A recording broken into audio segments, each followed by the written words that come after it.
Welcome to today's sports report. Defending champions St. Lucia are off to a perfect start in the Windlord Windward Islands Under-15 cricket tournament, which is being staged here in Dominica. St. Lucia secured a 3-1 win over Dominica at the Benjamin's Park in Portsmouth to move to a perfect start from 2 games. St. Lucia beat Dominica by 3 runs in a low-scoring thriller at Benjamin's Park. The match was reduced to 20 overs a side because of a wet outfield. St. Lucia batted first and posted 81 for 9. Jocelyn Valmont took 4 for 14 and Savi Ansem 3 for 19. Jed Joseph and Ifan Doktrov took a wicket each. Dominica could only get 79 for 8 in their 20 overs, losing by 3 runs. Von Elise scored 23, Jocelyn Valmont 18, and Dion Williams and Ethan Doktrov 11 runs each. Meantime, on Saturday, St. Lucia hammered St. Vincent at the Windsor Park. St. Lucia, batting first, scored 176 in 44.5 overs.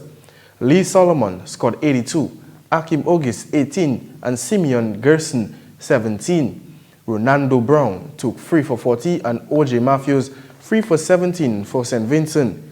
The St. Vincent team, needing 177, were bundled out for 105. Jahiel Walters scored 31, Javid Baptiste and Charlo Kane scored 13 runs each. Spinner Akim Ogis bagged 4 for 17 and Kisan Arnold 2 for 17 for St. Lucia. Meantime, Dominica kicked off their campaign in the Windward Islands Under-15 cricket tournament with a convincing win over Grenada at the Benjamin's Park, and that was on Saturday. Dominica coasted to victory in the rain-affected match. Batting first in the game reduced to 27 overs, Dominica managed 101 for 8 in their 27 overs. Edgar Alexander scored 15, Jocelyn Valmont 12. Grenada, needing 102, were bowled out for a mere 61. Anthony Dunbar scored 18, Savio Ansem bagged 3 for 19, Malachi Xavier 3 for 17, and Jocelyn Valmont bagged 2 for 5 for Dominica. Grenada responded to that loss with a crushing win over St. Vincent on Sunday. Anthony Dunbar put in a good all-round performance, leading Grenada to their first win of the tournament. Dunbar made 71 not out, and Shondell registered 73 not out as Grenada recovered from 85 for 5 to post 235 for 5 in their 50 overs. Desiree Hooper took 3 for 42 for St. Vincent. St. Vincent, needing 236, were bundled out for 178. Today was considered a rest day in the tournament, and the tournament continues Tuesday, with Dominica playing St. Vincent at the Benjamin's Park and St. Lucia taking on Grenada at the Windsor Park Sports Stadium. And the point standings after 2 matches, St. Lucia are 4 points with 2 wins and no losses. Grenada, 2 points, 1 win and 1 loss. Dominica with 2 points, 1 win and 1 loss, and St. Vincent, no wins.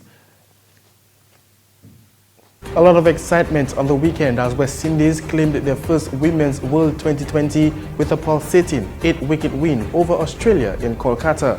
Australia, seeking a 4th successive World T20 title, chose to bat and posted 148 for 5, with Ellis Villani making the first half century in a final. But 18-year-old Windies opener Hayley Matthews hit a stunning 66 of 45 balls with 3 sixes in a stand of 120. The Windies won with 3 balls to spare. West Indies had lost all of their 8 previous T20 internationals against Australia, and in the first final, they made a nervous start. Villani seized some wayward full tosses to reach her 50 from 34 balls. Australia's keeper Meg Lanning hit 3 successive 4s in her 52, and the elegant Ellis Perry dispatched 2 glorious straight drives for 6 in a cameo of 28. 3 were needed from the final over, and victory was secured after a routine run-out opportunity turned into an overthrow to spark exuberant West Indian celebrations, joined by the men's team, who were arriving for their final with England. It continued a welcome resurgence for West Indian cricket after the under-19 team beat India to win the 50-over World Cup in February. And still with the excitement of West Indies cricket, Carlos Brathwaite calmly belted 4 astonishing sixes of the first 4 deliveries of the final over to catapult West Indies to extraordinary 4-wicket victory over England, as the Caribbean made history by sweeping both the men's and the women's titles at the 2016-2020 World Cup. With the West Indies requiring a difficult 19 from the final over in pursuit of 156 for victory at Eden Gardens, the right-handed Brathwaite cleared the ropes 4 times in succession, with seamer Ben Stokes to hand West Indies a spectacular victory with 2 balls to spare. You think he'll be a player in the future, Carlos Brathwaite? Oh, it's high in the air again. Oh, it's 3 sixes. And that's his 18 gone. Look at the West Indies. Look at England. Let's see Carlos Brathwaite. I said he was a superstar under construction. The foundation has been laid. England shell-shocked. 18 to play with. Brathwaite, 28 from 9 deliveries. A strike rate of 311. Carlos Brathwaite! Carlos Brathwaite! Remember the name! History for the West Indies. What a match we've had here at Eden Gardens. 24 from... Brathwaite finished on 34 not out from just 10 deliveries, but it was veteran right-hander Marlon Samuels who stroked an unbeaten 85 from 66 balls, who was the architect of the victory. Here's Brathwaite after his 4 huge sixes, which won the game for the Windies. Carlos, you hero, 4 sixes. Yeah, man, but just want to give God thanks. But don't let forget the amazing knock that Marlon Samuels played and brought it right back to the end. One of our mantras is us against the world, and the other is taking responsibility. And today Marlon Samuels, after a slow start, took responsibility right away down and played a fantastic knock. Mate, you're all brilliant, but Samuels, how good was that knock? Oh, that was amazing, man. I wish I could use some expletives on TV to really express how much of a top knock that was. He did it in 2012, and I know as long as he was there at the end, he would bring us home again in 2016. And that was Carlos Brathwaite. Now, let's take a look at the scorecard as England batted first and scored 155 for 9 of 20 overs, with Joe Root scoring 54, Jose Butler 36, David Willey with 21. Carlos Brathwaite himself took 3 for 23, Dwayne Bravo 3 for 47, and Samuel Badri 2 for 16. West Indies, in pursuit, scored 161 for 6 of 19.4 overs. Marlon Samuels was 85 not out, Carlos Brathwaite with 34 not out, Dwayne Bravo 24. David Willey had 3 for 20 and Joe Root 2 for 9. And skipper Darren Sammy on Sunday launched a scathing attack on West Indies Cricket Board, the WICB, which has failed to communicate with them, terming the attitude as disappointing. Sammy was emotional as he spoke about how they are yet to hear from the West Indies Cricket Board, as he made it clear that the issues with the board regarding the pay disputes are yet to be sorted out. People were wondering whether we would play this tournament, and we had a lot of issues. We felt disrespected by our board.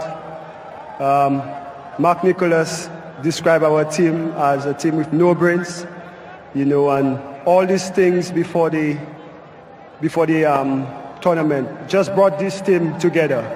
And I want to really thank these 15 men, the ability to just put all those adversity aside, and to come out and display this type of cricket and play this type of cricket in front of such passionate fans.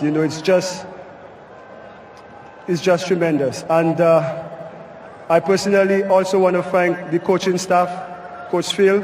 He's been through a lot, and to come here the way he's coached the team, it's just brilliant. Darren Sammy also made mention of the new manager in the West Indies senior men's team. We had a new manager in this tournament in Roy Lewis, never managed any team before.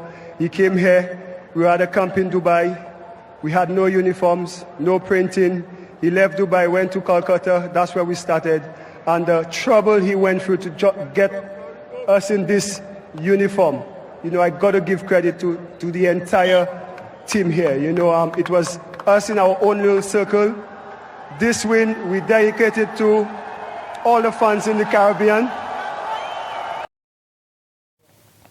Sammy also took a swipe at the WICB board as he is not selected in the 50-over format. Listen. Lastly, I really want to thank the heads of CARICOM. Throughout this tournament, they've been supporting the team. We've gotten emails, we've gotten calls. Prime Minister Mitchell, I know what he's trying to do, you know, and I really want to thank him. He sent a very inspiring message for the team this morning, and I'm yet to hear from our own cricket board. That is very disappointing. And for today, I'm going to celebrate with these 15 men and this coaching staff. I don't know when I'm going to be playing with these guys again because we don't get selected for one-day cricket. We don't know when we're going to be playing T20. So this win, I want to thank you, my team. I want to thank you, coaching staff. Everybody know West Indies are champion. Darren, go and join your team. And that was Darren Sammy, the West Indies captain, as we continue to monitor the situation between the WICB and West Indies cricket. And that concludes the Primetime Sport Report for today. I am Alan Christopher, and before I say goodbye, watch the West Indies as they celebrated their win in the World T20 Finals over England on Sunday. Now I say goodbye. Take a look.